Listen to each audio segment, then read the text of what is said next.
Hello friends, हमारे YouTube channel में आपका स्वागत है। आज के अपने इस वीडियो में हम देखेंगे यूपी पीसीएसजे 2018 का जीएस का पेपर। तो आइए दोस्तों शुरू करते हैं। तो देखिए, जो हमारा पहला क्वेश्चन है वो है जनतांत्रिक प्रक्रिया में मतदाताओं की भागीदारी बढ़ाने के लिए भारत में राष्ट्रीय मतदाता दिवस मनाया जाता है। तो हमारा इसमें ऑप्शन ए है 1 नवंबर को, ऑप्शन बी है 5 जून को, ऑप्शन सी है 8 मार्च को, ऑप्शन डी है 25 जनवरी को। तो हमारा ऑप्शन डी करेक्ट है, 25 जनवरी को। तो दोस्तों हमारा क्वेश्चन नंबर 2 है, सूची 1 को सूची 2 से सुमेलित कीजिए और नीचे दिए गए कूट से सही उत्तर चुनिए। तो देखिए दोस्तों, हमारा ए है मौलिक कर्तव्य। जो हमारा मौलिक कर्तव्य है वो हमारे मौलिक कर्तव्य जो ऐड हुए थे वो 42वें संविधान संशोधन द्वारा ऐड हुए थे। तो देखिए दोस्तों, हमारा जो ए है, ए का मैच होगा 3 से। फिर है हमारा ऑप्शन बी भी है संविधान के मूल ढांचे की अवधारणा। तो जो संविधान की जो मूल ढांचे की अवधारणा है वो प्रतिपादित की गई थी केशवानंद भारती के केस में। तो हमारा बी का हो जाएगा 4। जो हमारा सी है, सी है हमारा अस्पृश्यता का अंत। जो हमारा अस्पृश्यता के अंत के बारे में बात करता है वो करता है हमारा आर्टिकल 17। तो हमारा है इसमें ए हो जाएगा। फिर हमारा जो डी है, डी में है भारतीय संविधान का संशोधन। जो भारतीय संविधान के संशोधन से संबंधित जो प्रोविजन है वो है हमारा आर्टिकल 368 में। तो हमारा इसमें जो आंसर हो जाएगा वो हो जाएगा हमारा ऑप्शन बी।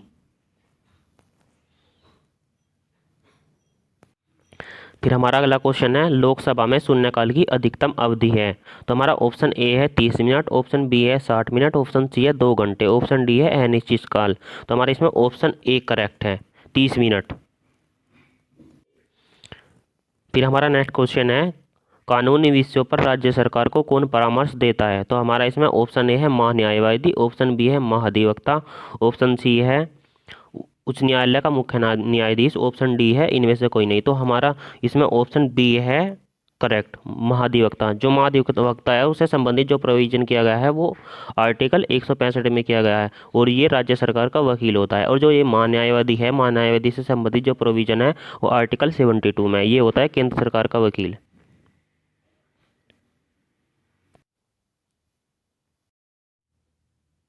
हमारा नेक्स्ट क्वेश्चन है, भारत में न्यायालय निर्वाचन संबंधी मामले में हस्तक्षेप कर सकता है केवल। तो ऑप्शन ए है हमारा जनहित याचिका के आधार पर, ऑप्शन बी है निर्वाचन याचिका के आधार पर, ऑप्शन सी है व्यक्तिगत हित याचिका के आधार पर, ऑप्शन डी है समूहित याचिका के आधार पर। तो इसमें हमारा जो करेक्ट आंसर है वो है ऑप्शन बी, निर्वाचन याचिका के आधार पर। तो अब देखते हैं हमारा अगला क्वेश्चन, नीचे 2 वक्तव्य दिए गए हैं, एक को कथन ए और दूसरे को कारण आर कहा गया है। तो अभिकथन ए है हमारा राष्ट्रपति संसद का एक अंग है, ऑप्शन आर है कारण जो है हमारा संसद के दोनों सदनों द्वारा पारित विधेयक राष्ट्रपति की स्वीकृति के बिना कानून नहीं बन सकता है। तो इसमें उपयुक्त 2 वक्तव्यों के संदर्भ में निम्नलिखित में से कौन सा सही है। तो इसमें हमारा जो ऑप्शन है वो है ए सही है, जो इसमें ए और आर दोनों सही है और आर ए का सही स्पष्टीकरण है। तो देखिए दोस्तों, इसमें जो राष्ट्रपति संसद का एक अंग होता है जिसमें एक राष्ट्रपति, लोकसभा और राज्यसभा ये तीनों मिलकर संसद का निर्माण करते हैं। और जो हमारा कारण है आर, संसद के दोनों सदनों द्वारा पारित विधेयक है जो वो राष्ट्रपति की स्वीकृति के बिना कानून नहीं बन सकता, इसमें राष्ट्रपति को स्वीकृति देनी ही होती है। फिर हमारा अगला क्वेश्चन है, किस रीट को जारी करके उच्च न्यायालय अधीनस्थ न्यायालय को कानूनी कार्रवाई करने से रोक सकता है। तो ऑप्शन ए बंदी प्रत्यक्षीकरण, ऑप्शन बी प्रतिषेध, ऑप्शन सी अधिकार परीक्षा और ऑप्शन डी उत्प्रेषण। तो इसमें हमारा ऑप्शन बी करेक्ट है, प्रतिषेध। तो देखिए दोस्तों, हमारा जो रिट से संबंधित प्रोविजन है वो हमारा सुप्रीम कोर्ट की जो रिट जारी करने की जो पावर है वो आर्टिकल 32 में दी गई है और जो हाई कोर्ट की रिट जारी करने की पावर है वो आर्टिकल 226 में दी गई है। और जो हमारी रीट होती है वो रीट होती है 5 प्रकार की, जिसमें बंदी प्रत्यक्षीकरण है, परमादेश है, प्रतिषेध है, अधिकार परीक्षा है, उत्प्रेषण है। हमारा अगला क्वेश्चन है, निम्नलिखित कार्यों में से कौन सा एक कार्य निर्वाचन आयोग द्वारा संपन्न नहीं किया जाता। तो ऑप्शन ए है निर्वाचक नामावली तैयार करना, ऑप्शन बी है पोलिंग बूथ का निर्धारण करना, ऑप्शन सी है आदर्श आचार संहिता का क्रियान्वयन करना, ऑप्शन डी है पंचायत चुनावों का निरीक्षण करना।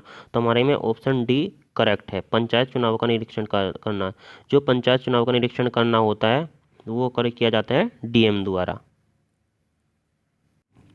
फिर हमारा अगला क्वेश्चन है, एसआर बोम्मई केस में 9 न्यायाधीशों की पीठ द्वारा निम्नलिखित में से किस अनुच्छेद की न्यायिक समीक्षा की गई है? तो हमारे ऑप्शन ए है अनुच्छेद 352, ऑप्शन बी है अनुच्छेद 356, ऑप्शन सी है अनुच्छेद 358, ऑप्शन डी है अनुच्छेद 360। तो इसमें हमारा जो है करेक्ट आंसर है ऑप्शन बी, अनुच्छेद 356। फिर हमारा जो नेक्स्ट क्वेश्चन है वो है, भारत में लोक निधि का अभिभावक कौन होता है? तो हमारा ऑप्शन ए है राष्ट्रपति, ऑप्शन बी है प्रधानमंत्री, ऑप्शन सी है वित्त मंत्री, ऑप्शन डी है नियंत्रक एवं लेखा परीक्षक। तो इसमें हमारा ऑप्शन जो करेक्ट है वो है ऑप्शन डी, नियंत्रक एवं लेखा परीक्षक। देखिए दोस्तों, जो हमारा नियंत्रक एवं लेखा परीक्षक से संबंधित जो प्रोविजन है वो हमारे संविधान के आर्टिकल 158 से और 148 से 151 तक किए गए हैं। अब दोस्तों देखते हैं हमारा अगला क्वेश्चन, भारतीय संविधान का अनुच्छेद 370 है। तो ऑप्शन ए है एक स्थायी उपबंध, ऑप्शन बी है एक नियमित उपबंध, ऑप्शन सी है एक अस्थायी संक्रमणकालीन उपबंध, ऑप्शन डी है उपयुक्त में से कोई नहीं। तो हमारा ऑप्शन सी करेक्ट है, एक अस्थायी संक्रमणकालीन उपबंध। तो इसका मतलब है जो 370 था वो हमारा अस्थायी था, यानी कि उसको हटाया जा सकता था, जिसको जम्मू कश्मीर पुनर्गठन अधिनियम 2019 द्वारा हटा दिया गया है। और जो हमारा ये जम्मू कश्मीर पुनर्गठन अधिनियम है वो हमारा जो लागू होता है वो होता है 31 अक्टूबर 2019 से लागू, यानी कि हमारे जितने भी कानून है जो जम्मू कश्मीर पर लागू नहीं होते थे वो इसके बाद से जम्मू कश्मीर पर भी लागू होंगे। फिर हमारा अगला क्वेश्चन है, निम्नलिखित शब्दों पर विचार करें एवं उन्हें क्रमबद्ध रूप में लिखें। तो देखिए दोस्तों, इसमें हमें इनका क्रम बताना है। जो ऑप्शन ए है इसमें पहला है विधि, दूसरा है विधेयक और तीसरा है प्रस्ताव और चौथा है अधिनियम। तो दोस्तों हमें इसमें बताना है अधिनियम कैसे बनता है, यानी कि उसका क्या क्रम होता है। तो इसमें देखिए दोस्तों, सबसे पहले जो होता है एक किसी कानून बनने के लिए जो पूरे भारत के लिए कानून बनता है वो संसद बनाती है, और जो किसी पार्टिकुलर राज्य के लिए कानून बनता है उसको विधानसभा, और या फिर जिस राज्य में विधान परिषद है तो विधानसभा और विधान परिषद दोनों मिलकर कानून बनाते हैं। देखिए तो सबसे पहले प्रस्ताव लाया जाता है, प्रस्ताव के बाद फिर उसको विधेयक होता है, फिर वो विधेयक पास किया जाता है, फिर पास होने के बाद वो जो है अधिनियम बन जाता है। जब उसको राष्ट्रपति की अनुमति मिलती है फिर राज्यपाल की, तो वो अधिनियम बन जाता है। फिर अधिनियम के बाद वो कानून बन जाता है। तो इसमें जो इसका हमारा जो है इसका क्रम होगा वो इसमें होगा सी, 3 2 4 1, यानी कि जो कोई भी कानून हो यो पहले सबसे पहले किसी कानून बनाने के लिए पहले प्रस्ताव लाया जाता है, फिर वो विधेयक होता है, उसके बाद वो अधिनियम बन जाता है, फिर वो एक कानून बन जाता है। हमारा अगला क्वेश्चन है, भारतीय संसद की याचिका समिति की निम्नलिखित में से कौन सी एक विशेषता सही नहीं है? तो ऑप्शन ए है इसमें 15 सदस्य होते हैं, ऑप्शन बी है सभी सदस्य लोकसभा अध्यक्ष द्वारा नामांकित किए जाते हैं, ऑप्शन सी है विधि एवं न्याय मंत्री को इसका सदस्य होना आवश्यक है, फिर ऑप्शन डी है यदि उपाध्यक्ष इसका सदस्य है तो वही समिति का अध्यक्ष होता है। तो हमारा ऑप्शन सी करेक्ट है। तो इसमें जो है विधि एवं न्याय मंत्री को इसका सदस्य होना आवश्यक नहीं है।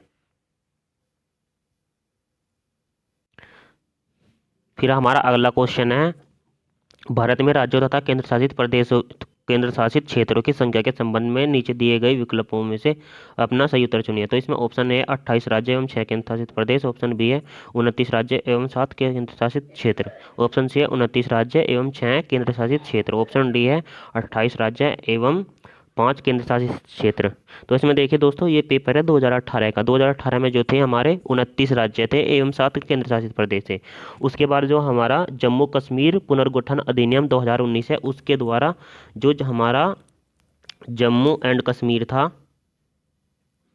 उस स्टेट के हमारे दो, उसमें से हमारे 2 केंद्र शासित प्रदेश बना दी गई है।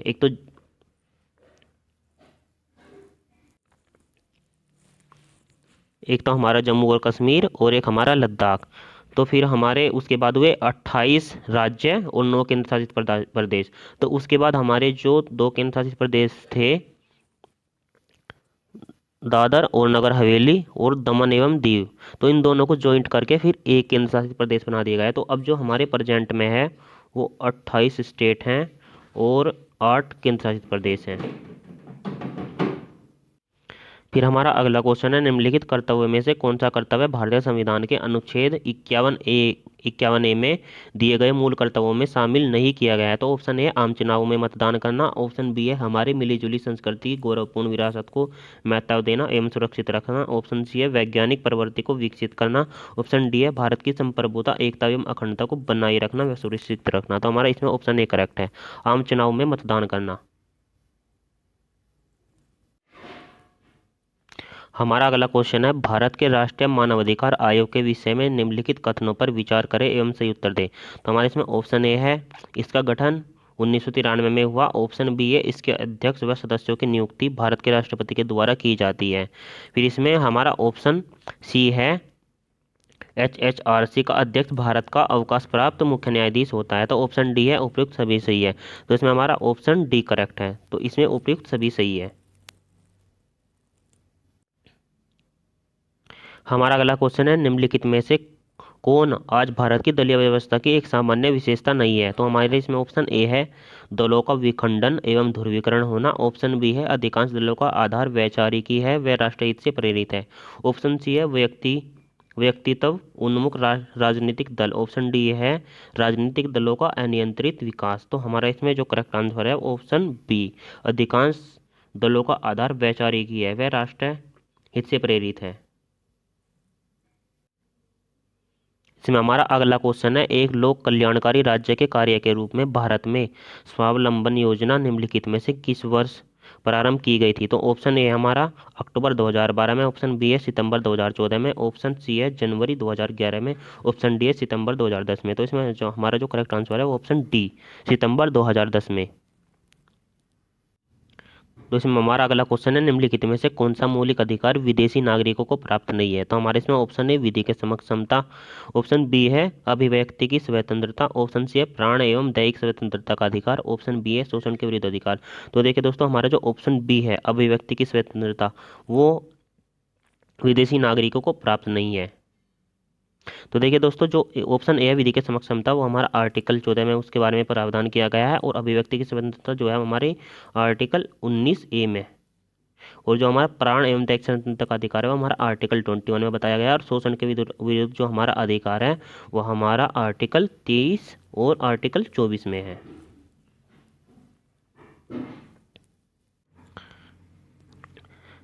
फिर देखिए दोस्तों, हमारा जो अगला क्वेश्चन है वो है, पंचायती राज संस्थाओं में महिलाओं के लिए आरक्षित सीटों के संदर्भ में निम्नलिखित में से कौन सा कथन सही है।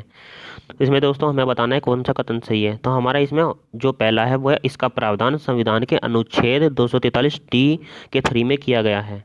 तो ये देखिए दोस्तों, जो हमारा जो महिलाओं के आरक्षण से संबंधित प्रावधान है जो वो हमारा 243D के 2 में किया गया है, यानी कि 243D के सब क्लॉज 2 में किया गया है। तो हमारा जो ये ऑप्शन है ये हमारा बिल्कुल गलत। तो हमारा जो दूसरा है, यह आरक्षण अनुच्छेद 334 में निर्दिष्ट अवधि की समाप्ति पर प्रभावी नहीं रहेगा। तो हमारा 2 है करेक्ट बिल्कुल। तो हमारा इसमें जो ऑप्शन हो जाएगा वो हो जाएगा, तो देखिए दोस्तों इसमें केवल एक है, केवल दो है, एक तथा दो दोनों है, न तो एक है और न दो है। तो इसमें जो हमारा जो पहला था, तो पहला तो बिल्कुल गलत था, क्योंकि महिलाओं का जो आरक्षण होता है वो 243 के 2 में है, 3 में नहीं है। तो इसमें इसलिए हमारा जो करेक्ट आंसर होगा वो ऑप्शन होगा 2, केवल 2।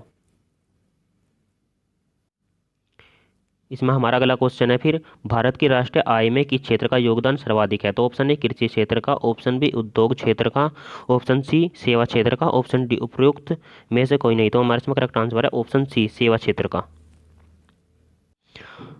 हमारा अगला क्वेश्चन है, करों की उगाही से प्राप्त धन जाता है। तो ऑप्शन ए समेकित कोष में, ऑप्शन बी आकस्मिक कोष में, ऑप्शन सी सार्वजनिक लेखा में, ऑप्शन डी निजी लेखा में। तो हमारे इसमें करेक्ट आंसर है ऑप्शन ए समेकित कोष में। हमारा अगला क्वेश्चन है, किस पंचवर्षीय योजना ने ज्यादा तेज धारणीय एवं समावेशी समृद्धि पर जोर दिया है। तो हमारे इसमें ऑप्शन ए है 11वीं पंचवर्षीय योजना, ऑप्शन बी है 12वीं पंचवर्षीय योजना, ऑप्शन सी है 10वीं पंचवर्षीय योजना, ऑप्शन डी है 9वीं पंचवर्षीय योजना। तो इसमें देखिए दोस्तों, हमारा करेक्ट आंसर है ऑप्शन बी 12वीं पंचवर्षीय योजना। फिर हमारा अगला क्वेश्चन है आर्थिक विकास की प्रक्रिया संबंधित है। तो ऑप्शन ए वे प्रति व्यक्ति आय में वृद्धि से, ऑप्शन बी है जीडीपी के प्रतिशत में वृद्धि से, ऑप्शन सी है अर्थव्यवस्था की संरचना में परिवर्तन से, ऑप्शन डी है उपयुक्त सभी से। तो इसमें हमारा करेक्ट आंसर है ऑप्शन डी, उपयुक्त सभी से। फिर हमारा अगला क्वेश्चन है भारत में केंद्रीय बैंकिंग के कार्य किए जाते हैं। तो ऑप्शन ए हमारा सेंट्रल बैंक द्वारा, ऑप्शन बी है एसबीआई द्वारा, ऑप्शन सी है आरबीआई द्वारा, तो हमारा ऑप्शन डी है बी और सी दोनों के द्वारा। तो हमारा इसमें करेक्ट आंसर है ऑप्शन सी, आरबीआई द्वारा। तो हमारा अगला क्वेश्चन है भारत में आय कर है। तो ऑप्शन ए प्रत्यक्ष और आनुपातिक, ऑप्शन बी है हमारा अप्रत्यक्ष और प्रगतिशील, ऑप्शन सी है प्रत्यक्ष और प्रगतिशील, ऑप्शन डी है अप्रत्यक्ष और आनुपातिक। तो हमारा करेक्ट आंसर है ऑप्शन सी। तो देखिए दोस्तों, जो हमारा आयकर है उसकी गणना करने के लिए जो हमारा वित्तीय वर्ष होता है, वो हमारा वित्तीय वर्ष होता है शुरू जो हमारा 1 अप्रैल से लेके 31 मार्च तक।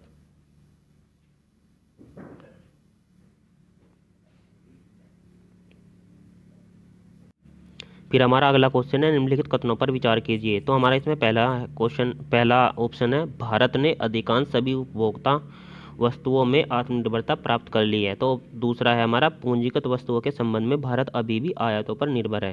तो नीचे दिए गए कूट का प्रयोग करते हुए सही उत्तर चुनिए। तो हमारे इसमें जो करेक्ट है वह है हमारा सी, 1 और 2 दोनों सही है।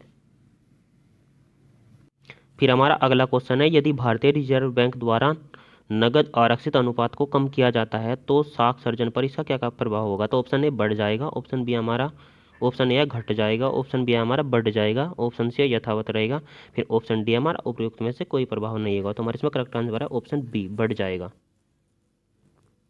फिर इसमें हमारा अगला क्वेश्चन है भारत में राष्ट्रीय आय का आंकलन कौन सा संस्थान करता है। तो option A ISI, option B है Reserve Bank of India, option C है केंद्रीय सांख्यिकी संगठन, ऑप्शन डी है नाबार्ड। तो हमारे इसमें जो करेक्ट आंसर है ऑप्शन सी है, जो ये करता है हमारा सीएसओ करता है, यानी कि केंद्रीय सांख्यिकी संगठन। और इसकी जो फुल फॉर्म है वो है सेंट्रल स्टैटिस्टिक्स ऑर्गेनाइजेशन, यानी कि सेंट्रल स्टैटिस्टिक्स ऑर्गेनाइजेशन।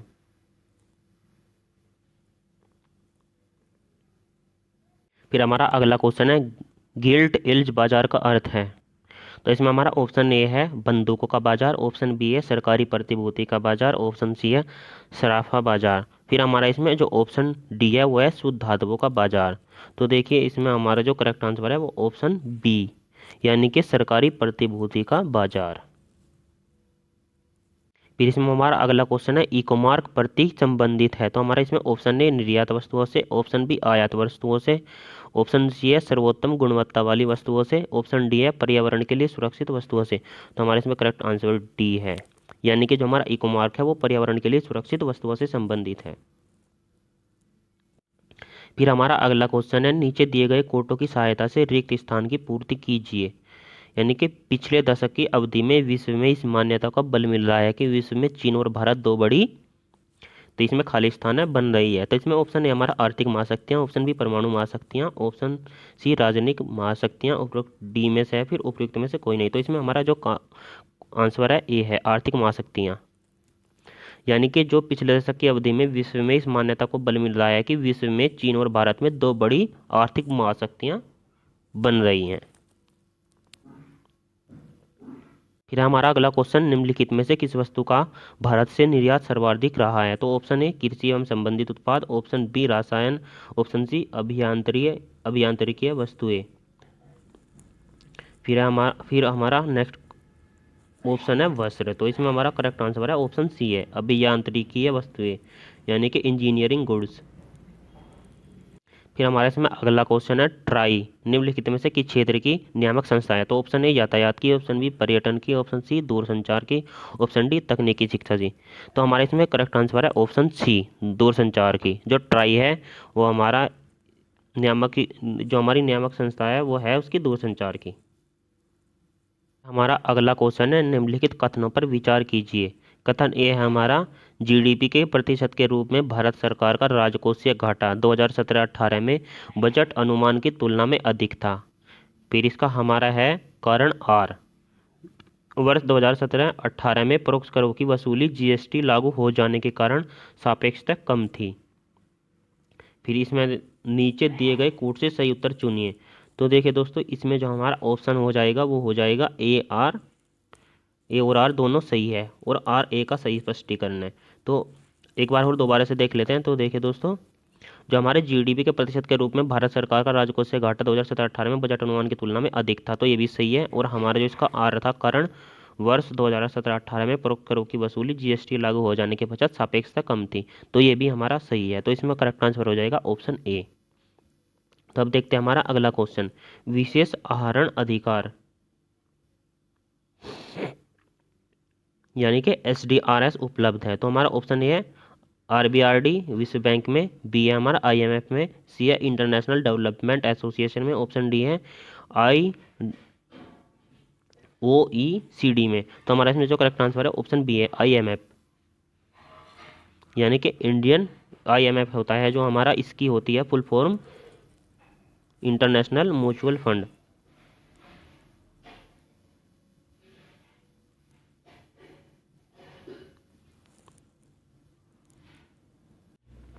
फिर हमारा अगला क्वेश्चन है, 1990 से भारत में मुद्रा पूर्ति की उच्च संवृद्धि का मुख्य कारण रहा है। तो ऑप्शन ए करारोपण, ऑप्शन बी है विदेशी ऋण, ऑप्शन सी है आरबीआई द्वारा सरकार को साख प्रदान करना, ऑप्शन डी है बजटीय व्यय। तो हमारे इसमें करेक्ट आंसर है ऑप्शन सी आरबीआई द्वारा सरकार को साख प्रदान करना। फिर हमारा अगला क्वेश्चन है, भारत में कृषि वित्त के क्षेत्र में शीर्ष संस्था कौन सी है। तो ऑप्शन ए हमारा कारपोरेशन बैंक, ऑप्शन बी है सहकारी बैंक, ऑप्शन सी है क्षेत्रीय ग्रामीण बैंक, तो ऑप्शन डी है हमारा नाबार्ड बैंक। जो हमारा कृषि से संबंधित है वो नाबार्ड बैंक है।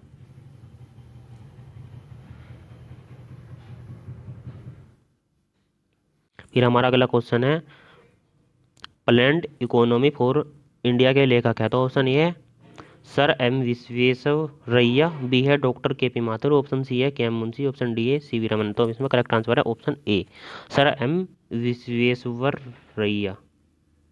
फिर हमारा अगला क्वेश्चन है, भारत को अपने सकल राष्ट्रीय उत्पाद यानी कि जीडीपी का सबसे बड़ा भाग किस क्षेत्र से प्राप्त होता है। तो हमारा इसमें ऑप्शन है कृषि क्षेत्र से, ऑप्शन बी है उद्योग क्षेत्र से, ऑप्शन सी है सेवा क्षेत्र से, ऑप्शन डी है उपयुक्त में से कोई नहीं। तो इसमें हमारा करेक्ट आंसर है ऑप्शन सी सेवा क्षेत्र से। फिर हमारा अगला क्वेश्चन है, निम्न में से कौन सा कार्य भारतीय रिजर्व बैंक यानी कि आरबीआई का नहीं है। तो ऑप्शन ए है बैंक नोट जारी करना, ऑप्शन बी है सरकार का बैंकर होना, ऑप्शन सी है सामान्य जनता के लिए बचत खाता खोलना, ऑप्शन डी है हमारा वाणिज्य बैंकों के नगद आरक्षित कोषों का संरक्षण होना। तो इसमें करेक्ट आंसर है हमारा ऑप्शन सी सामान्य जनता के लिए बचत खाता खोलना। ये आरबीआई का कार्य नहीं है। फिर हमारा इसमें अगला क्वेश्चन है, नासकॉम यानी कि NASSCOM की data security council of India यानी कि DSCI ने किस प्रदेश की सरकार के साथ साइबर सुरक्षा के लिए सेंटर ऑफ एक्सीलेंस की स्थापना हेतु समझौता किया है। तो इसमें option A Andhra Pradesh, option C है तमिलनाडु, ऑप्शन सी है तेलंगाना, ऑप्शन डी है कर्नाटक। तो इसमें करेक्ट आंसर है ऑप्शन सी तेलंगाना। फिर हमारा अगला क्वेश्चन है, 14वीं वित्त आयोग ने अन्य अनुशंसाओं के अतिरिक्त विभाज्य केंद्रीय कर की शुद्ध प्राप्तियों में से राज्यों के अंश बढ़ाने की अनुशंसा की है। तो ऑप्शन ए है 32%, ऑप्शन बी है 29.5%, ऑप्शन सी है 45%, ऑप्शन डी है 42%। तो हमारे इसमें करेक्ट आंसर है ऑप्शन डी 42%। फिर हमारा अगला क्वेश्चन है, प्रथम दीनदयाल हस्तकला संकुल व्यापार सुविधा केंद्र अवस्थित है। तो ऑप्शन ए है प्रयागराज में, हमारा ऑप्शन बी है फिर आगरा में, ऑप्शन सी है कानपुर में, ऑप्शन डी है वाराणसी में। तो इसमें हमारा करेक्ट आंसर है ऑप्शन डी वाराणसी में। हमारा अगला क्वेश्चन है, भारतीय संविधान के किस अनुच्छेद के अंतर्गत केंद्रीय बजट पेश किया जाता है। तो इसमें ऑप्शन है 110, option B 111, option C 112, option D है 122। तो इसमें हमारा जो करेक्ट आंसर है वो हमारा ऑप्शन सी 112। तो 112 आर्टिकल है वो हमारा जो वो प्रावधान करता है वो केंद्रीय बजट के पेश किए जाने से संबंधित प्रावधान करता है। और जो हमारा आर्टिकल 110 है, आर्टिकल 110 में हमारा धन विधेयक है, यानी कि धन विधेयक की परिभाषा बताई गई है। और जो हमारा आर्टिकल 112 है, आर्टिकल 111 है, आर्टिकल 111 में हमारा है जो हमारा संबंधित है वो है विधेयकों पर अनुमति से संबंधित है। और जो हमारा 122 है जो हमारा वो प्रावधान करता है, यानी कि 122 में बताया गया है कि जो हमारा न्यायालय है वो संसद की कार्रवाई है उसकी जांच नहीं करेगा कि कार्रवाई संसद के अंदर है जो क्या कार्रवाई हुई थी।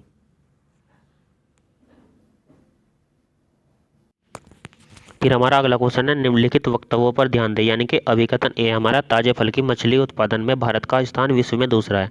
कारण आर है हमारा भारत में 18,000 से भी अधिक किस्म की मछलियां पाई जाती हैं। तो नीचे दिए गए कोड की सहायता से सही उत्तर चुनिए। तो हमारा इसमें जो करेक्ट आंसर है वो हमारा है ऑप्शन बी, ए और आर दोनों सही है और आर ए की सही व्याख्या नहीं है। फिर हमारा अगला क्वेश्चन है जल क्रांति अभियान के संदर्भ में निम्नलिखित में से कौन से कथन सही है। तो ऑप्शन पहला है हमारा ग्रामीण क्षेत्रों में जल सुरक्षा के जरिए आजीविका सुरक्षा बढ़ाना। दूसरा है हमारा जल संसाधन संरक्षण और इसके प्रबंधन में परंपरागत ज्ञान अपनाना व उसका उपयोग करना। तो नीचे दिए गए कोटों की सहायता से सही उत्तर चुनिए। तो इसमें हमारा जो करेक्ट आंसर है वो सी है। इसमें जो हमारा ए और बी यानी कि 1 और 2 ये दोनों सही है, तो इसमें करेक्ट आंसर सी हो जाएगा। फिर हमारा अगला क्वेश्चन है निम्नलिखित वक्तव्यों पर ध्यान दें। अभिकथन ए हमारा गेहूं की कृषि के लिए अधिक श्रम की आवश्यकता नहीं होती है। तो कारण आ रहा है हमारा गेहूं की कृषि में यंत्रों का उपयोग अधिक किया जाता है। तो इसमें भी नीचे दिए गए कोटों की सहायता से सही उत्तर दे। तो इसमें हमारा जो ए है वो ए करेक्ट है, यानी कि ए और आर दोनों सही है और आर ए का सही स्पष्टीकरण है। फिर हमारा अगला क्वेश्चन है वह है सूची ए को सूची 2 से सम्मिलित कीजिए और नीचे दिए गए कोड से सही उत्तर चुनिए। तो हमारा देखिए इसमें सूची ए में राज्य दिए गए हैं और सूची 2 में परमाणु शक्ति संयंत्र, यानी कि जो ये परमाणु शक्ति संयंत्र है कौन से राज्य में, ये हमें मैच करना है। तो इसमें हमारा पहला है गुजरात। जो हमारा गुजरात है तो ए है गुजरात, तो गुजरात में हमारा हो जाएगा काकरापार। तो गुजरात में जो है वो काकरापार है। फिर हमारा है महाराष्ट्र। जो महाराष्ट्र में हमारा जो है वो है तारापुर, महाराष्ट्र में तारापुर है। और फिर हमारा जो है कर्नाटक, कर्नाटक में हमारा कैगा। और जो हमारा राजस्थान है, राजस्थान में हमारा है रावत भाटा। तो इसमें हमारा जो करेक्ट आंसर है वो हमारा इसमें हो जाएगा बी, इन दोनों का मैच करने के बाद। फिर हमारा अगला क्वेश्चन है निम्नलिखित कथनों पर विचार कीजिए। कथन ये हमारा प्रायद्वीपीय भारत में सिंचाई का एक प्रमुख साधन तालाब है। फिर कारण आ रहा है हमारा प्रायद्वीपीय भारत की अधिकांश नदियां मौसमी है। तो नीचे दिए गए कोड की सहायता से सही उत्तर चुनिए। तो देखिए दोस्तों हमारा जो ए है ये ए भी सही है और हमारा बी भी सही है। फिर इसमें देखते हैं हम इसके ऑप्शन। तो हमारे इसमें ऑप्शन दे रखा है ये, तो इसके अकॉर्डिंग हमारा हो जाएगा ए करेक्ट, यानी कि ए और आर दोनों सही है और आर ए की सही व्याख्या है।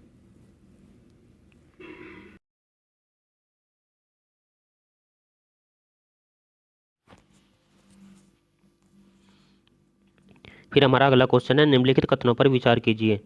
तो कथन ये हमारा जेट स्ट्रीम की दक्षिणी शाखा भारत में शीत ऋतु के निर्माण को बहुत हद तक प्रभावित करती है। हमारा कारण है आर, शीत ऋतु में भारत के उत्तर पश्चिमी भाग में आने वाले चक्रवातों में इस जेट स्ट्रीम की महत्वपूर्ण भूमिका होती है। तो इसमें नीचे दिए गए कोड की सहायता से सही उत्तर दीजिए। तो हमारे इसमें जो है हमारे इसमें करेक्ट आंसर हो जाएगा वो हो जाएगा हमारा ए, यानी कि ए और आर ये दोनों सही है और आर ए की सही व्याख्या है। फिर हमारा अगला क्वेश्चन परिस्थिति की है कृषि से संबंधित निम्नलिखित कथनों पर विचार कीजिए। तो हमारा पहला है परिस्थिति की है कृषि प्रणाली का मूल सिद्धांत है प्रकृति से उसकी सामर्थ्य तक उत्पादन लेना। दूसरा है हमारा प्रकृति की स्वाभाविक गतिविधि में न्यूनतम हस्तक्षेप करना। तीसरा है हमारा भूमि के क्षरण हुए पोषक तत्वों को प्राकृतिक पोषकों से ही लौटाना। तो उपलिखित कथनों में से कौन से कथन सही है। तो इसमें देखिए हमारा कथन ए भी सही है, दूसरा भी और सी भी सही है। तो इस वजह से हमारा जो करेक्ट आंसर है वो हो जाएगा हमारा ऑप्शन डी, यानी कि 1, 2 और 3 यानी कि तीनों सही है। फिर हमारा अगला क्वेश्चन है अनुसूचित जातियों का प्रतिशत भारत के किस राज्य में सबसे अधिक है। तो हमारे इसमें ऑप्शन है हिमाचल प्रदेश, ऑप्शन बी है उत्तर प्रदेश, ऑप्शन सी है पश्चिम बंगाल, ऑप्शन डी है पंजाब। तो हमारे इसमें करेक्ट आंसर है डी, यानी कि जो अनुसूचित जातियां हैं तो यानी कि एससी कास्ट है वो सबसे ज़्यादा जो है वो पंजाब में है। फिर हमारा अगला क्वेश्चन है आर्थिक दृष्टि से सबसे महत्वपूर्ण वन है। तो ऑप्शन ए जवारी है, ऑप्शन बी है सदाबहार, ऑप्शन सी है उष्णकटिबंधीय पर्णपाती, ऑप्शन डी है पर्वतीय है। तो इसमें करेक्ट आंसर है हमारा सी उष्णकटिबंधीय पर्णपाती। फिर हमारा अगला क्वेश्चन, भारत में सुनहरी क्रांति यानी कि गोल्डन रेवोल्यूशन किससे संबंधित है? तो ऑप्शन ए ऊन उत्पादन से, ऑप्शन बी तिलहन से, उस ऑप्शन सी है पर्यटन विकास से, ऑप्शन डी है बागवानी से। तो ऑप्शन करेक्ट आंसर है इसमें सी, यानी कि बागवानी से। जो हमारी गोल्डन रेवोल्यूशन संबंधित है वह बागवानी से। फिर हमारा अगला क्वेश्चन है, नरसिम्हा की सबसे ऊंची शैलोत्कीर्ण प्रतिमा कहाँ पाई गई है? तो ऑप्शन ए चांदपुर में, ऑप्शन बी दुधई में, ऑप्शन सी देवगढ़ में, ऑप्शन डी चंदेरी में। तो हमारे इसमें करेक्ट आंसर है ऑप्शन बी, यानी कि दुधई में। फिर हमारा अगला क्वेश्चन है, निम्नलिखित में से किस ग्रंथ को सतशास्त्री संहिता के नाम से जाना जाता है? तो option A Vrat Samhita, option B Mahabharata, option C Ramayana, option D है मनुस्मृति। तो इसमें करेक्ट आंसर है हमारा ऑप्शन बी महाभारत। जो हमारा जो महाभारत है वो जो किसने लिखा था, उसके लेखक कौन है? महाभारत के लेखक है हमारे वेद व्यास। तो देखिए दोस्तों, कभी कभी क्वेश्चन पूछ लिया जाता है कि महाभारत किसने लिखा था, यानी कि महाभारत के लेखक कौन है? तो इसके है वेद व्यास। और महाभारत जो है वो सबसे बड़ा काव्य है। फिर हमारा अगला क्वेश्चन है, प्राचीन भारत में किसने शल्य उपकरणों का उत्कृष्ट विवरण दिया है? तो ऑप्शन ए चरक ने, ऑप्शन बी है आर्यभट्ट ने, ऑप्शन सी है सुश्रुत ने, ऑप्शन डी है वामनाचार्य ने। तो हमारे इसमें करेक्ट आंसर है ऑप्शन सी सुश्रुत ने। फिर हमारा अगला क्वेश्चन है, भेड़ाघाट स्थित यानी कि 64 योगिनी मंदिर में योगिनियों की कितनी मूर्तियां सुरक्षित है? तो ऑप्शन ए 64, ऑप्शन बी है 54, ऑप्शन सी है 81, ऑप्शन डी है 74। तो इसमें करेक्ट आंसर है हमारा ऑप्शन सी, यानी कि 81। जो हमारा 64 योगिनी मंदिर है उसमें योगिनी की जो है वो 81 मूर्तियां सुरक्षित है। फिर हमारा अगला क्वेश्चन है, निम्नलिखित में से कौन सी कालिदास की कृति नहीं है? तो ऑप्शन ए है ऋतुसंहार, दूसरा है हमारा किरातार जुनीय, फिर तीसरा है मर्चकटिकटम, फिर चौथा है हमारा मालविका अग्निमित्र। तो हमारा इसमें ये पूछ रहा है कि नीचे दिए गए कूट का प्रयोग करते हुए सही उत्तर का चयन किए। तो इसमें हमारा जो करेक्ट है वो हमारा सी। जो हमारी कालिदास की जो कृति नहीं है, तो इसमें जो कालिदास की कृति नहीं है वो दूसरी ही नहीं है, और इसमें यानी कि किरातार जूनियर इसकी कालिदास की कृति नहीं है, और जो हमारी तीसरी है मर्चकटिकटम ये भी कालिदास की कृति नहीं है। तो इसी वजह से इसका हमारा ऑप्शन सी सही है। फिर हमारा अगला क्वेश्चन है, निम्नलिखित में से किस मंदिर को पारसी ब्राउन ने स्थापत्य कला के विकास में एक ऐतिहासिक घटना बताया है? तो ऑप्शन ए है तंजौर का बृहदीश्वर मंदिर, दूसरा है गंगैकोंड चोलपुरम का वर्धीश्वर मंदिर, सी है हमारा मामल्लपुरम का तटीय मंदिर, डी है हमारा एलोरा का कैलाश मंदिर। तो इसमें करेक्ट आंसर है ऑप्शन ए, यानी कि तंजौर का बृहदीश्वर मंदिर। फिर हमारा अगला क्वेश्चन है, निम्न में से किस यूनानी इतिहासकार को इतिहास का जन्मदाता कहा जाता है? फिर हमारा इसमें ऑप्शन ए है न्यूआर्कस को, फिर हमारा ऑप्शन बी है हेरोडोटस को, ऑप्शन सी है एरिस्टोब्यूलस को, फिर डी है मेगनीस्थीज। तो इसमें करेक्ट आंसर है हमारा बी हेरोडोटस। जो हमारा इतिहास के जन्मदाता है वो है हमारे हेरोडोटस। फिर हमारा अगला क्वेश्चन है, निम्न में से किस राष्ट्रकूट नरेश ने एलोरा के कैलाश मंदिर का निर्माण कराया था? तो हमारा इसमें ऑप्शन है दंतीवर्मन ने, ऑप्शन बी है कृष्ण प्रथम ने, ऑप्शन सी है ध्रुव ने, ऑप्शन डी है गोविंद तृतीय ने। तो हमारे इसमें करेक्ट आंसर है ऑप्शन बी, यानी कि कृष्ण प्रथम ने निर्माण कराया था। हमारा अगला क्वेश्चन है, निम्न में से कौन एक कवि एवं संगीतज्ञ था जो कविराज एवं कवियों के शासक के उपनाम में प्रसन्नता का अनुभव करता था? ऑप्शन ए हमारा स्कंदगुप्त, ऑप्शन बी है समुद्रगुप्त, ऑप्शन सी है स्कंदगुप्त, ऑप्शन ए है Chandragupta, option B Samudragupta, option C है स्कंदगुप्त, फिर डी है उपयुक्त में से कोई नहीं। तो मेरा इसमें करेक्ट आंसर है ऑप्शन बी समुद्रगुप्त। फिर हमारा अगला क्वेश्चन है, निम्न में से वातापी के चालुक्यों के किस शासक ने ईरान के साथ कूटनीतिक संबंध स्थापित किए थे? तो ऑप्शन ए जयसिंह ने, ऑप्शन बी पुलकेशिन द्वितीय ने, ऑप्शन सी विक्रमादित्य प्रथम ने, ऑप्शन डी हमारा विक्रमादित्य द्वितीय ने। तो हमारे इसमें करेक्ट आंसर है ऑप्शन बी, यानी कि पुलकेशिन द्वितीय ने। फिर हमारा अगला क्वेश्चन है, सिंधु घाटी सभ्यता कालीन किस नगर से हमें पीने योग्य जल के संरक्षण के साक्ष्य मिले हैं? Option A Mohenjodaro, option B Lothal, और option C Kalibanga, option D Dholavira. तो करेक्ट आंसर है ऑप्शन डी धोला। तो देखिए दोस्तों, इसमें एक ऑप्शन है लोथल। लोथल जो है वो है उस समय का, यानी कि सिंधु घाटी सभ्यता का सबसे बड़ा बंदरगाह है। ये क्वेश्चन भी पूछ लिया जाता है। फिर हमारा अगला क्वेश्चन है, धर्म महामात्र की नियुक्ति सर्वप्रथम किस भारतीय शासक के द्वारा की गई थी? तो ऑप्शन ए है चंद्रगुप्त द्वारा, फिर हमारा इसमें ऑप्शन बी है समुद्रगुप्त, ऑप्शन सी है हर्षवर्धन, ऑप्शन डी है अशोक। तो इसमें हमारा करेक्ट आंसर है डी, यानी कि अशोक। फिर हमारा नेक्स्ट क्वेश्चन है, सूची 1 को सूची 2 से सुमेलित कीजिए और नीचे दिए गए कोट से सही उत्तर चुनिए। तो हमारे सूची 1 है, फिर ये सूची 2 है। तो हमें ये बताना है जो ये नीचे जो इसमें दिए गए हैं वो इसमें दर्शन दिए गए हैं और नीचे दिए गए हैं इनमें के यानी कि कौन से जो ऋषि मुनि है यानी कि वो कौन से दर्शन से संबंधित है। तो इसमें हमारा जो पहला है वो है वैशेषिक दर्शन। जो वैशेषिक दर्शन से संबंधित है वो हमारे संबंधित है कणाद। फिर हमारा दूसरा है सांख्य दर्शन। सांख्य दर्शन से हमारे जो संबंधित है वो है हमारे कपिल। और योग दर्शन से योग दर्शन से जो हमारे संबंधित है वो है पतंजलि शास्त्री। और न्याय दर्शन से संबंधित है वो हमारे गौतम। तो अब इसमें हमारा जो करेक्ट आंसर हो जाएगा वो हो जाएगा ऑप्शन ए। फिर हमारा अगला क्वेश्चन, निम्नलिखित में से कौन सा जैन ग्रंथ जैन भिक्षुओं के लिए नियमों का वर्णन करता है। तो ऑप्शन ए आचरांग सूत्र, ऑप्शन बी है भगवती सूत्र, ऑप्शन सी है काली का पुराण, ऑप्शन डी है भद्रबाहु चरित्र। तो हमारे इसमें करेक्ट आंसर है ऑप्शन ए आचरांग सूत्र। फिर हमारा अगला क्वेश्चन है, सम्राट हर्षवर्धन का कौन सा अभिलेख उसके स्वयं के हस्ताक्षर से युक्त है। तो ऑप्शन ए मधुबन लेख, ऑप्शन बी बांसखेड़ा लेख, ऑप्शन सी नालंदा लेख, ऑप्शन डी सोनीपत लेख। तो हमारे इसमें करेक्ट आंसर है ऑप्शन बी बांसखेड़ा लेख। फिर हमारा अगला क्वेश्चन है, निम्नलिखित में से किस शासक को सप्तम चक्रवर्ती कहा गया है। तो हमारा ऑप्शन है मीर भोज, फिर बी है हमारा भोज परमार, फिर सोमेश्वर अहम्मल चालुक्य, फिर है हमारा कर्ण कलचुरी। तो हमारा इसमें जो करेक्ट आंसर है वो ऑप्शन है डी कर्ण कलचुरी। जो हमारा जो वो कहा गया है सप्तम चक्रवर्ती वो हमारा कहा गया कर्ण कलचुरी को। फिर हमारा इसमें अगला आंसर है वो है हमारा निम्नलिखित घटनाओं पर विचार कीजिए और उन्हें कालक्रमानुसार व्यवस्थित कीजिए। तो ऑप्शन ए हमारा घाघरा का युद्ध, फिर हमारा दूसरा है अकबर का जन्म, फिर है हमारा चौसा का युद्ध, चौथा है हुमायूं का कालिंजर अभियान। तो इसमें जो करेक्ट आंसर है वो हमारा है सी, यानी कि जो हमारा पहले नंबर पे आएगा वो घाघरा का युद्ध। फिर हमारा जो दूसरा है वो है हमारा दूसरे नंबर पे जो हुआ था हुमायूं का कालिंजर अभियान हुआ था। फिर हमारा जो इसके तीसरे नंबर पे हुआ था चौसा का युद्ध हुआ था, फिर हुआ था अकबर का जन्म। फिर हमारा अगला क्वेश्चन है 1761 में होने वाले पानीपत के तीसरे युद्ध में कौन पेशवा था। तो ये है बाजीराव प्रथम, ऑप्शन बी है बालाजी बाजीराव, सी है हमारा माधवराव प्रथम, ऑप्शन डी है हमारा बाजीराव द्वितीय। तो हमारे इसमें करेक्ट आंसर है ऑप्शन बी बालाजी बाजीराव।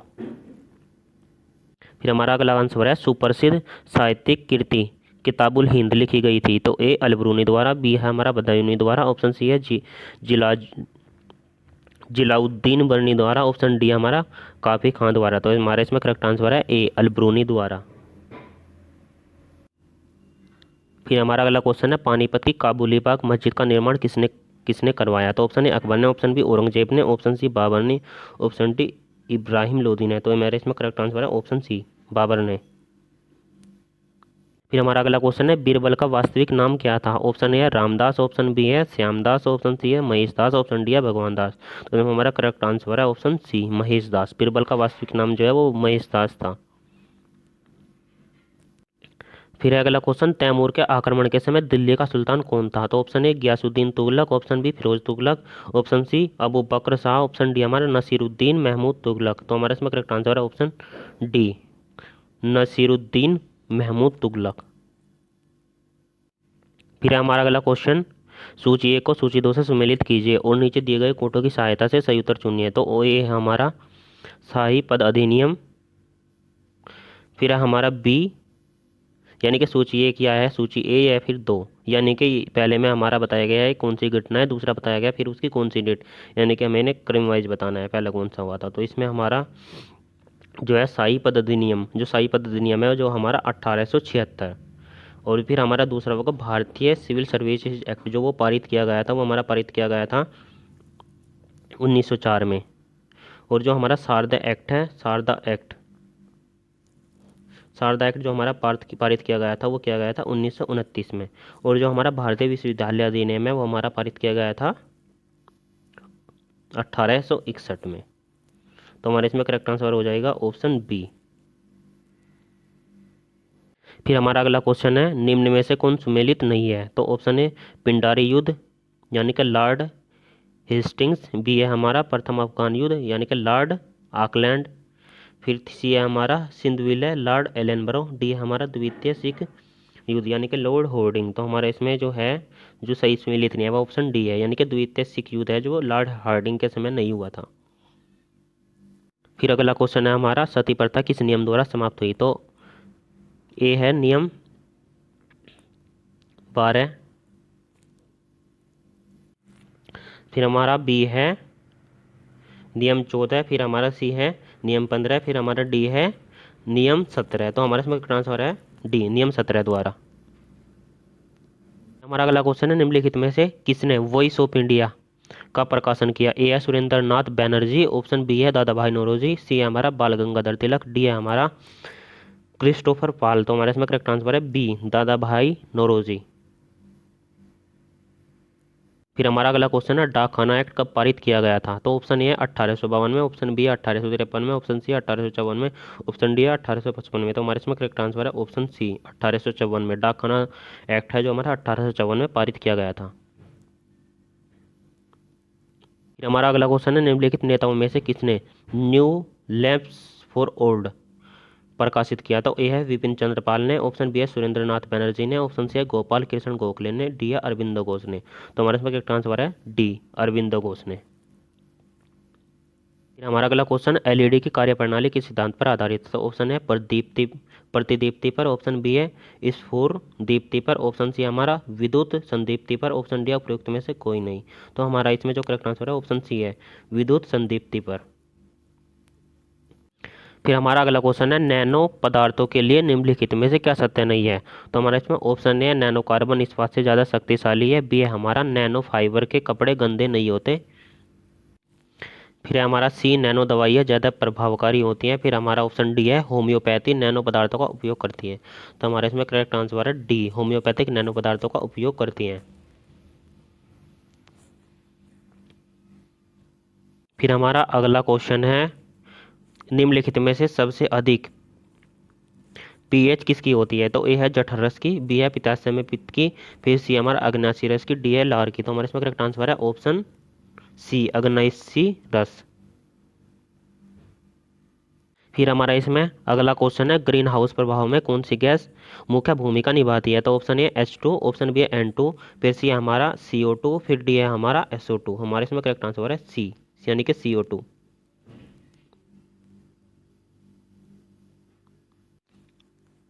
फिर हमारा अगला क्वेश्चन है, सूचना प्रौद्योगिकी यानी कि आईटी में HTML से तात्पर्य है? ए हमारा ह्यूमन टेक्स्ट मार्कअप भाषा, बी है हमारा हाई टेक्स्ट मार्कअप भाषा, फिर हमारा सी है हाइब्रिड टेक्स्ट मार्कअप भाषा, डी है हमारा हाइपर टेक्स्ट मार्कअप भाषा। तो हमारे इसमें करेक्ट आंसर है डी हाइपर टेक्स्ट मार्कअप भाषा।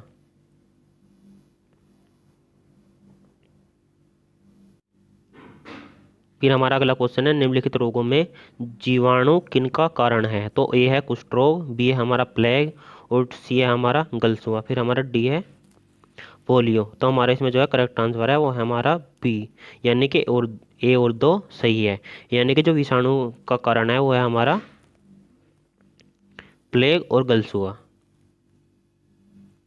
फिर हमारा अगला क्वेश्चन, मनुष्य के शरीर का सबसे बड़ा अंग होता है? तो ए है हमारा यकृत, बी है हमारा आंत, सी है हमारा मूत्रालय यानी कि सॉरी मूत्राशय, डी है हमारा त्वचा। तो हमारे इसमें करेक्ट आंसर है डी यानी कि जो मनुष्य के शरीर का सबसे बड़ा अंग है वो होता है स्किन यानी कि त्वचा। फिर हमारा अगला क्वेश्चन, सूची 1 को सूची 2 से सुमेलित कीजिए और नीचे दिए गए कूटों से सही उत्तर चुनिए। तो हमारे सूची 1 में जो है टेस्ट का नाम है और जो सूची 2 में वो है रोग का नाम। तो देखिए दोस्तों,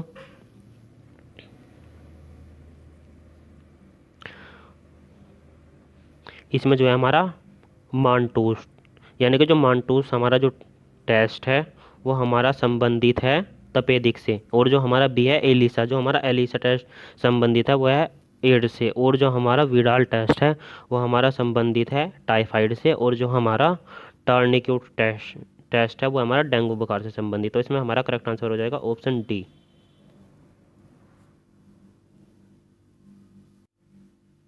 फिर हमारा अगला क्वेश्चन है ऑप्टिकल फाइबर के बारे में निम्नलिखित वक्तव्यों में से कौन सा सही नहीं है। तो ऑप्शन ए हमारा ज़्यादा संख्या में टेलीफोन के बीच संपर्क स्थापित करते हैं। ऑप्शन बी है इनमें कमजोर होता है। और ऑप्शन सी है यह सस्ते होते हैं। ऑप्शन डी है इनका जीवन काल अधिक होता है। तो मेरे इसमें करेक्ट आंसर है सी, यह सस्ते होते हैं। फिर हमारा अगला क्वेश्चन जार्विक 7 है। तो हमारा ए है पेसमेकर, बी है कृत्रिम पाद, और सी है हमारा कृत्रिम हृदय, डी है हमारा कृत्रिम कार्निया। तो हमारे इसमें जो करेक्ट आंसर है ऑप्शन सी है कृत्रिम हृदय। हमारा अगला क्वेश्चन है सूर्य को ऊर्जा निम्नलिखित में से किसके द्वारा प्राप्त होती है। ए हमारा नाभिकीय विखंडन, बी हमारा रासायनिक क्रिया, सी नाभिकीय संलयन, और डी हमारा प्रकाश विद्युत प्रभाव। तो हमारे इसमें करेक्ट आंसर है सी, जो सूर्य को जो ऊर्जा प्राप्त होती है वो होते हैं नाभिकीय संलयन के द्वारा। फिर हमारा अगला क्वेश्चन है ट्रांसफार्मर की कोर को लैमिनेट किया जाता है। तो ए है भंवर धाराओं द्वारा होने वाले ऊर्जा के क्षय को रोकने के लिए, बी है हमारा कोर को कड़ा व मजबूत बनाने के लिए, सी है हमारा द्वितीयक विभव बढ़ाने के लिए, डी है हमारा उसे हल्का बनाने के लिए। तो हमारा इसमें करेक्ट आंसर है ए, भंवर धाराओं द्वारा होने वाले ऊर्जा के क्षय को रोकने के लिए। फिर हमारा अगला क्वेश्चन है निम्नलिखित वक्तव्यों पर ध्यान दें तथा नीचे दिए गए कोटों की सहायता से सही उत्तर चुनिए। तो हमारा इसमें पहला है सोलर कुकर में अवतल दर्पण प्रयुक्त होता है। तो हमारा इसमें ये भी करेक्ट है। फिर दूसरा हमारा लाउड स्पीकर में विद्युत ऊर्जा का रूपांतरण ध्वनि ऊर्जा में होता है, ये भी हमारा सही है। फिर हमारा तीसरा है मोटर ऊर्जा में विद्युत ऊर्जा का रूपांतरण यांत्रिक ऊर्जा, ये भी हमारा सही है। तो इसमें हमारा जो करेक्ट आंसर हो जाएगा वो हो जाएगा डी,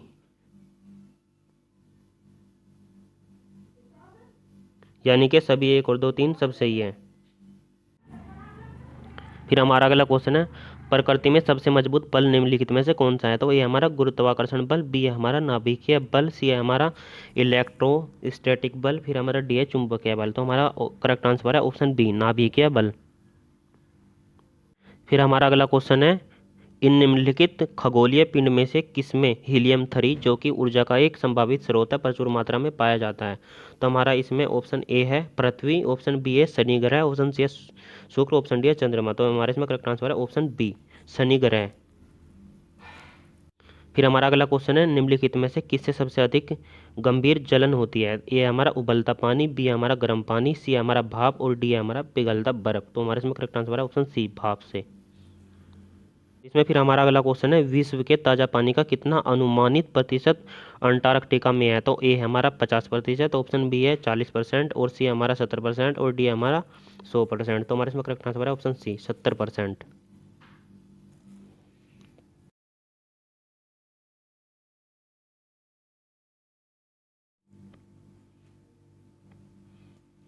हमारा अगला क्वेश्चन है रडार के विषय में क्या सत्य है। तो ऑप्शन ए हमारा छुपी हुई वस्तुओं को देखने की तकनीक है, ऑप्शन बी है लड़ाकू जहाजों का पता लगाने की विधि है, ऑप्शन सी है कोडेड संदेश भेजने की विधि है, ऑप्शन डी है यह तरीका सिर्फ रात्रि दृष्टि के लिए है। तो इसमें हमारा करेक्ट आंसर है ऑप्शन बी, जो रडार है हमारा लड़ाकू जहाजों का पता लगाने की विधि है।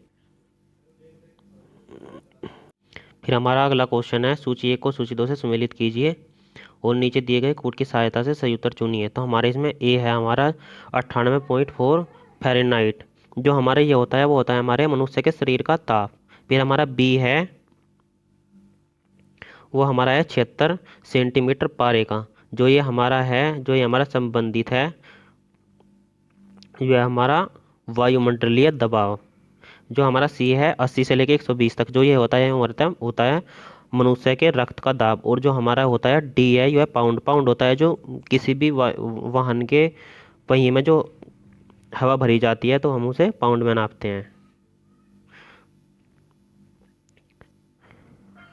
तो हमारा इसमें जो करेक्ट आंसर है वो हो जाएगा हमारा ए, यानी कि 3 1 2 और 4।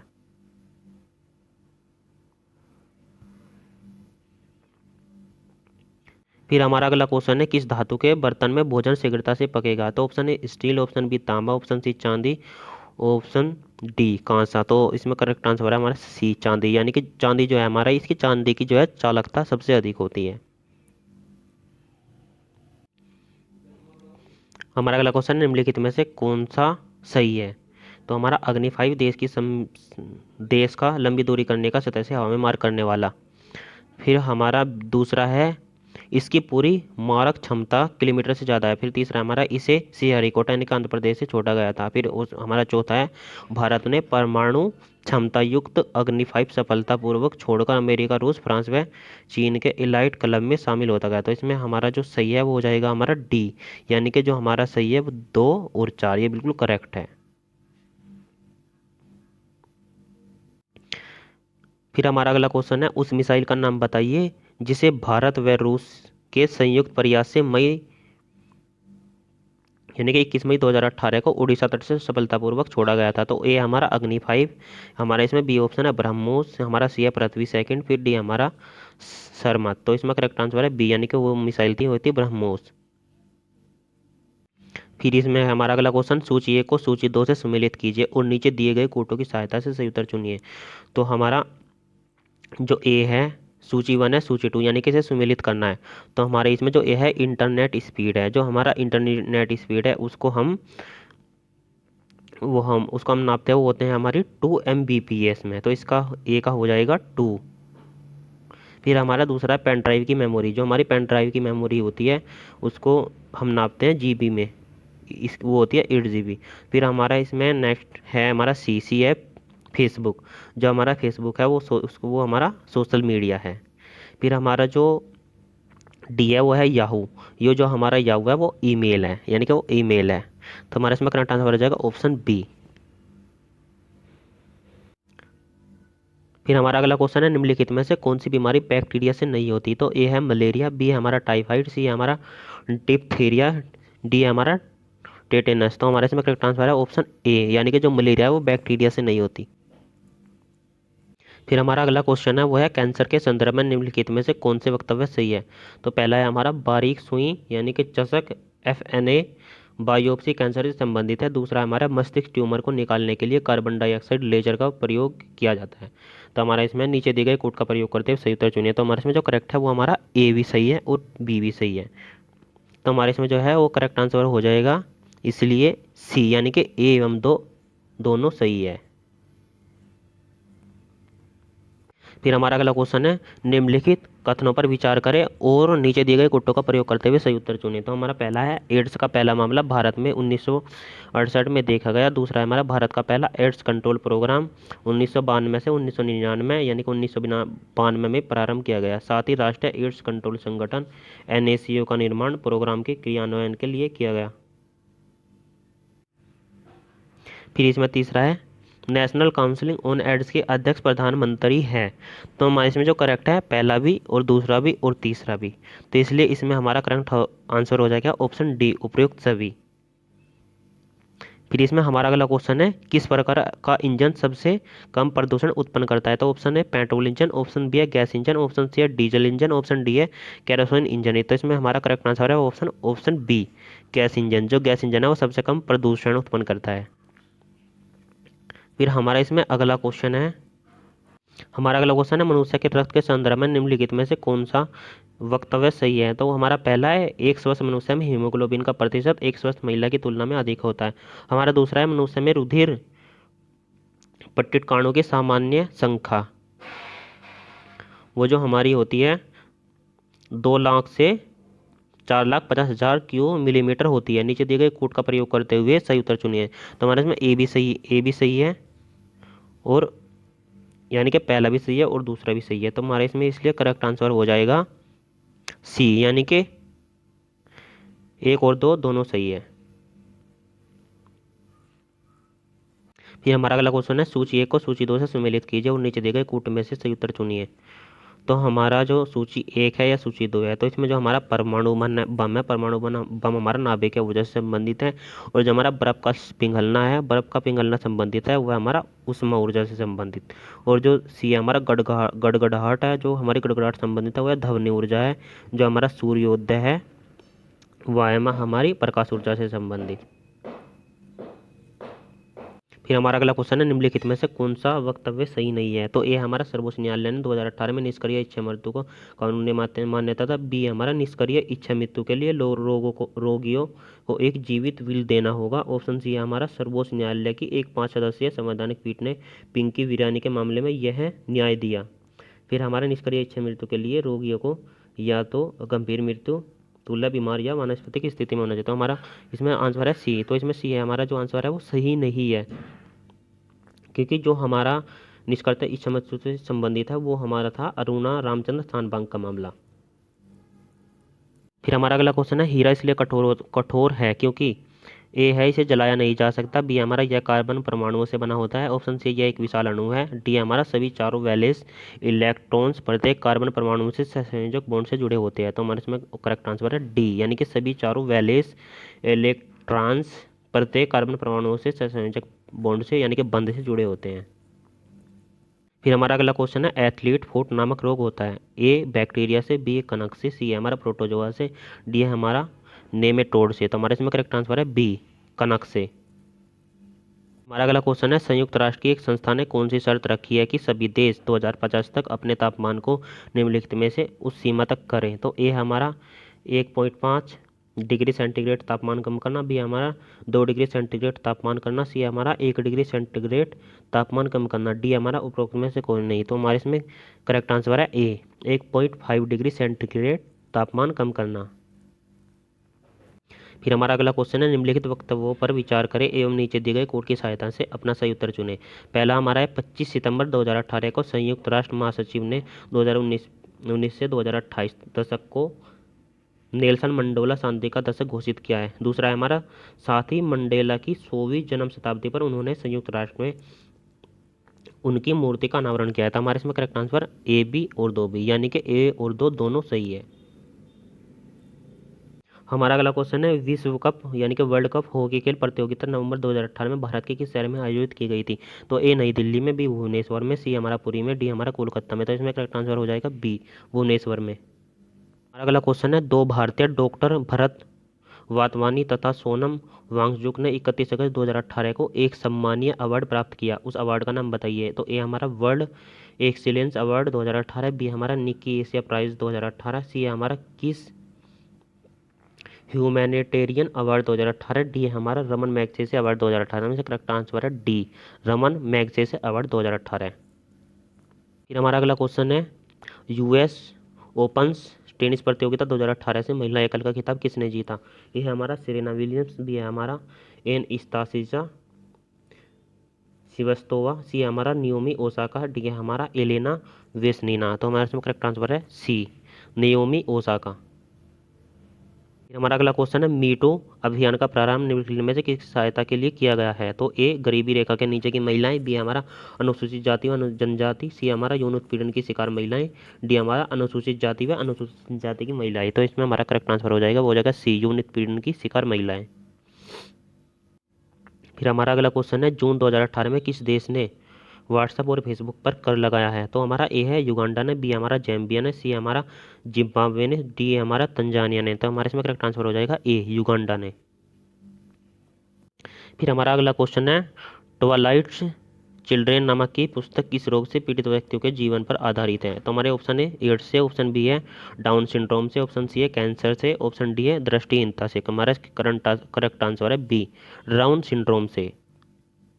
हमारा अगला क्वेश्चन है 2019 में आधिकारिक विश्व पर्यटन दिवस समारोह के लिए निम्न में से कौन सा देश मेजबान होगा। तो हमारे इसमें ऑप्शन है Spain, option B Thailand, option C Bharat, option D Romania. तो इसमें करेक्ट आंसर है ऑप्शन सी, भारत। हमारा अगला क्वेश्चन है कौन सा देश चिकित्सा पर्यटन का लोकप्रिय स्थान बन गया है। ए मैक्सिको, बी भारत, सी मलेशिया, डी ब्राजील। तो करेक्ट आंसर है बी, भारत। हमारा अगला क्वेश्चन है अंतर्राष्ट्रीय महिला उद्यमी शिखर सम्मेलन सितंबर यानी कि 3 सितंबर 2018 से 5 सितंबर 2018 तक किस देश में हुआ। तो ए हमारा भारत में, बी यूके में, सी यूएसए में, डी नेपाल में। करेक्ट आंसर है हमारा डी, नेपाल में। हमारा अगला क्वेश्चन है संयुक्त राष्ट्र संघ का UNEP champion of the earth award 2018 किसे प्रदान किया गया है। तो ए हमारा कैलाश सत्यार्थी को, बी नरेंद्र मोदी को, सी सुधा वर्गीस को, डी हमारा डोनाल्ड ट्रंप को। तो हमारा इसमें करेक्ट आंसर है बी, नरेंद्र मोदी को। हमारा अगला क्वेश्चन है मई 2018 में निम्नलिखित में से किस देश में गर्भपात के कानून को लचीला बनाने के लिए जनमत संग्रह कराया गया। तो ए नीदरलैंड, बी स्वीडन में, सी आयरलैंड और डी इनमें से कोई नहीं। तो करेक्ट आंसर है ऑप्शन सी, आयरलैंड में। हमारा अगला क्वेश्चन है, आधार को मान्यता प्रदान करते हुए भारत के उच्चतम न्यायालय ने उसे निम्न में से किसके लिए आवश्यक बताया है? ए बैंक खाता के लिए, बी हमारा क्रेडिट कार्ड के लिए, सी पासपोर्ट के लिए, डी आयकर रिटर्न भरने के लिए। तो करेक्ट आंसर है डी आयकर रिटर्न भरने के लिए।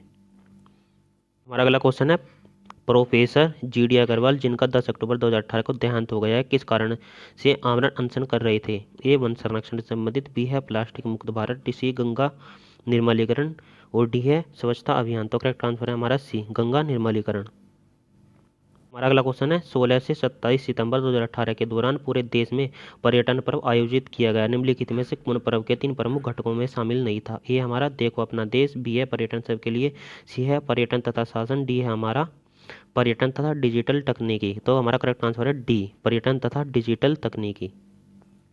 हमारा अगला क्वेश्चन है, उस महिला का नाम बताएं जिसने 22 फरवरी 2018 को एक इतिहास भारत की पहली लड़ाकू विमान की एकल पायलट बनकर रच दिया है। तो हमारा ए है तानिया सान्याल, बी है हमारा अवनी चतुर्वेदी, सी है हमारा अंचल ठाकुर, डी है हमारा मानिका बत्रा। तो हमारा करेक्ट आंसर है बी अवनी चतुर्वेदी। फिर हमारा अगला क्वेश्चन है, हमारा स्वास्थ्य हमारी आवाज़ अभियान किसके द्वारा प्रारंभ किया गया है? ए है हमारा स्वास्थ्य व परिवार कल्याण मंत्रालय, बी हमारा भारतीय परिवार नियोजन संगठन, सी हमारा सुरक्षित मातृत्व के लिए white ribbon alliance Bharat, D हमारा विश्व स्वास्थ्य संगठन। तो इसमें करेक्ट आंसर है सी सुरक्षित मातृत्व के लिए हाइट रिबन एलायंस भारत। हमारा अगला क्वेश्चन है, खाद्य सुरक्षा तथा मानक नियम 2015 फलों को पकाने के लिए किस गैस के प्रयोग को अनुमति प्रदान करता है? ए मीथेन को, बी एथिलीन को, सी है प्रोपेन को, डी है एथिलीन को। हमारे इसमें करेक्ट आंसर है बी एथिलीन। हमारा अगला क्वेश्चन है, कौशल विकास व उद्यमिता मंत्री द्वारा हुनर उपहार में दें यानी कि गिफ्ट ए स्किल की अपील किस अवसर पर की गई? तो ए रक्षाबंधन, बी विश्वकर्मा पूजा और सी दिवाली और डी अंतर्राष्ट्रीय मजदूर दिवस। तो करेक्ट आंसर है ए रक्षाबंधन। अगला क्वेश्चन है, कैलाश सौधानी समिति ने अक्टूबर 2018 की अपनी रिपोर्ट में क्या संशोधित दिया? ए विश्वविद्यालयों में और अधिक प्रजातंत्र और बी है खेल खेल दर्शन का एक विषय के रूप में शिक्षण, सी हमारा योगा एक विषय के रूप में, डी है हमारा छात्र संघों का आवश्यक रूप से पुनर्निर्माण। तो करेक्ट आंसर बी खेल दर्शन का एक विषय के रूप में शिक्षण। इसमें हमारा अगला क्वेश्चन है, केंद्रीय सामाजिक न्याय मंत्रालय ने 23 मार्च 2018 को देश में भिखारियों के विषय में अपना सर्वेक्षण प्रस्तुत किया। इसके अनुसार भारत के किस राज्य में भिखारियों की सर्वाधिक संख्या पाई गई है? तो हमारे इसमें करेक्ट आंसर है option A Bihar, B Paschim Bengal, C Uttar Pradesh, D Tamil Nadu. Correct answer है बी पश्चिम बंगाल में। हमारा अगला क्वेश्चन है, सबरीमाला देवस्थानम केस में उच्चतम न्यायालय के निर्णय से असहमति रखने वाले जज का नाम बताएं। ए न्यायमूर्ति चंद्रचूड़, बी न्यायमूर्ति लीला सेठ, सी न्यायमूर्ति इंदु मल्होत्रा, डी हमारा न्यायमूर्ति दीपक मिश्रा। तो करेक्ट आंसर है सी न्यायमूर्ति इंदु मल्होत्रा। हमारा अगला क्वेश्चन है, निम्नलिखित वक्तव्यों पर ध्यान दें तथा नीचे दिए गए कोट का प्रयोग करते हुए सही उत्तर दें। तो हमारा पहला है, 11/10/2018 को बंगाल की खाड़ी से उठने वाले भयंकर चक्रवाती तूफान को तितली नाम दिया गया। और दूसरा है हमारा, 2 भारतीय राज्य जो इससे सर्वाधिक क्षतिग्रस्त हुए वे उड़ीसा व आंध्र प्रदेश से संबंधित है। तो हमारा ए और 2 ये दोनों सही है, तो इसलिए हमारा करेक्ट आंसर हो जाएगा सी 1 व 2 दोनों सही है। हमारा अगला क्वेश्चन है, राष्ट्रीय मानसिक स्वास्थ्य एवं पुनर्वास संस्थान खोले जाने की मंजूरी केंद्रीय मंत्रिमंडल द्वारा दी गई है। ए सीहोर जिला मध्य प्रदेश, बी हमारा देवरिया जिला उत्तर प्रदेश, सी हमारा बलिया जिला उत्तर प्रदेश, डी हमारा कटनी जिला मध्य प्रदेश। करेक्ट आंसर है ए सीहोर जिला मध्य प्रदेश में। हमारा अगला क्वेश्चन है, निम्नलिखित में से कौन सही रूप से सुमेलित नहीं है? देखिए दोस्तों, एक साइड में दिए गए राष्ट्रीय उद्यान और दूसरी साइड में राज्य है, तो इसमें यह बताना है कौन सुमेलित नहीं है। तो हमारा है फिर ए इंताकी नागालैंड, ये भी हमारा सही है।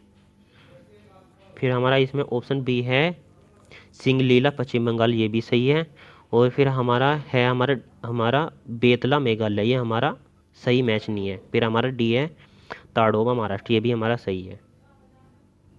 हमारा अगला क्वेश्चन है, सूची 1 को सूची 2 से सुमेलित कीजिए और नीचे दिए गए कूट का प्रयोग करते हैं सूत्र में। देखिए दोस्तों, हमारी जो सूची 1 है उसमें बांध परियोजना बताई गई है और सूची 2 में राज्य है। हमें ये मैच करना है कि कौन सी बांध परियोजना किस राज्य से संबंधित है। तो हमारा इसमें जो है पहले नंबर पर वो है हमारी घाटप्रभा। जो हमारी घाटप्रभा है वो हमारी कर्नाटक राज्य से संबंधित है। और जो उकाई है हमारी गुजरात में। और जो हीराकुंड बांध है हमारा, जो एक हीराकुंड हमारा बांध है वो उड़ीसा पर बना, उड़ीसा में है। और जो कोयना है वो है हमारा महाराष्ट्र में। तो इसलिए करेक्ट आंसर हो जाएगा सी। फिर हमारा अगला क्वेश्चन है, लक्षद्वीप में कितने द्वीप हैं? तो देखिए दोस्तों, ये क्वेश्चन जो है हमारा, यह हमारा 2022 में जो 13 मार्च को उत्तराखंड पीसीएसजे का पेपर हुआ था, ये क्वेश्चन सेम यही क्वेश्चन उसमें भी पूछा गया है।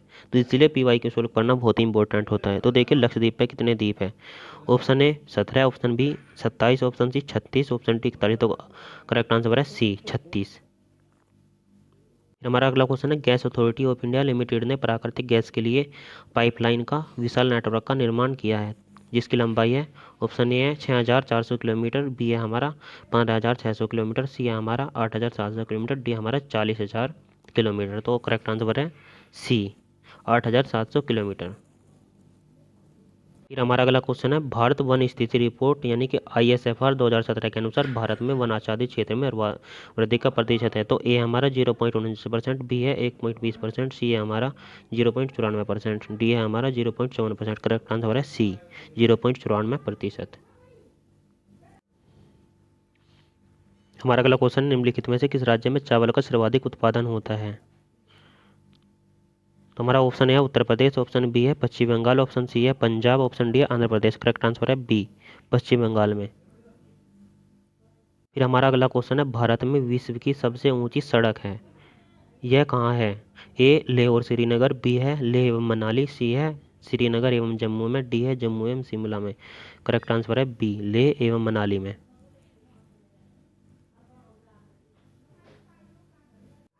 फिर हमारा अगला क्वेश्चन है, देश की कुल कृषि योग्य भूमि के कितने भाग पर भारत में खाद्यान्न फसलें बोई जाती है। ए हमारा 60%, बी है 70%, सी है 80% और डी है 85%। तो हमारा करेक्ट आंसर है सी 80%।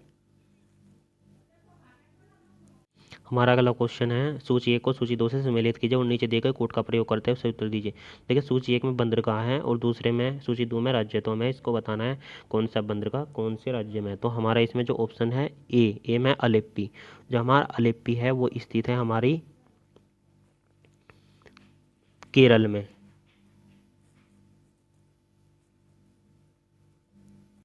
फिर है हमारा एन्नोर, जो हमारा एन्नोर है वो हमारा स्थित है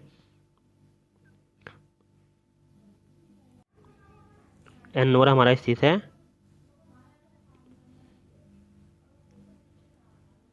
वह है तमिलनाडु में। फिर हमारा है पारादीप, पारादीप है जो हमारा उड़ीसा में स्थित है। फिर हमारा है इसमें डी काकीनाडा, काकीनाडा हमारा आंध्र प्रदेश में स्थित है। देखिए दोस्तों, अब देखते हैं लास्ट क्वेश्चन। सूची 1 को सूची 2 से सम्मिलित करें तथा नीचे दिए गए कोड से सही उत्तर चुनें। सूची 1 और सूची 2। तो देखिए जो हमारा है वो है हमारा ए है उष्णकटिबंधीय वन, ये हमारा जो उष्णकटिबंधीय वन है जो हमारा है साइलेंट वैली।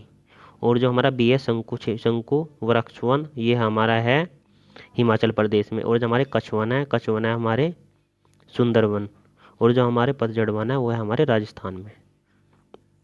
तो आशा करता हूँ दोस्तों आपको हमारा वीडियो पसंद आया होगा। अगर आपको हमारा वीडियो पसंद आया तो प्लीज़ हमारे वीडियो को लाइक करें और हमारे चैनल को सब्सक्राइब करें। धन्यवाद।